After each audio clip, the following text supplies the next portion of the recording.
వరంగల్ జిల్లాకు చెందిన ఒక యువతి వివాహేతర సంబంధం పెట్టుకుంది అన్న కారణంగా ఆ అమ్మాయిని అతి ఘోరంగా హింసించారు.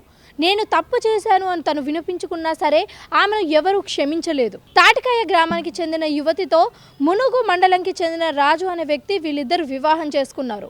వివాహం చేసుకున్న తర్వాత రాజు వేరే ఒక అమ్మాయితో వివాహేతర సంబంధం పెట్టుకున్నారు. సంబంధం పెట్టుకున్న తర్వాత ఒక 10 రోజుల క్రితం వీరిద్దరు ఊరిని వదిలేసి పారిపోవడం జరిగింది. అయితే వీరిద్దరిని ఊరు అంతా కూడా గాలించి తాటికాయ గ్రామానికి తీసుకొని రావడం జరిగింది. అది కూడా ఈ రాజు వాళ్ళ కుటుంబం.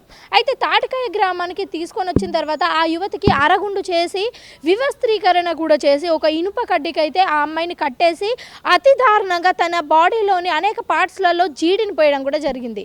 అయితే ఇలాంటి ఘటన ఒక హింసాత్మకమైన ఘటన అని మనం చెప్పుకోవచ్చు. అయితే ఈ విషయం తెలిసిన పోలీసులు వెంటనే అప్రమత్తమై అక్కడికి వెళ్ళి ఇన్వెస్టిగేట్ చేసి ఈ ఘటనకు సంబంధం ఉన్న 4 వ్యక్తులను అయితే పోలీసులు అరెస్ట్ చేయడం అయితే జరిగింది.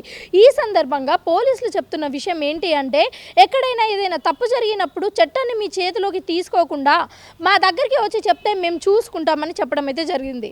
మరి దీనిపైన మీరేమనుకుంటున్నారో కూడా కింద కామెంట్ సెక్షన్లో కామెంట్ చేయండి.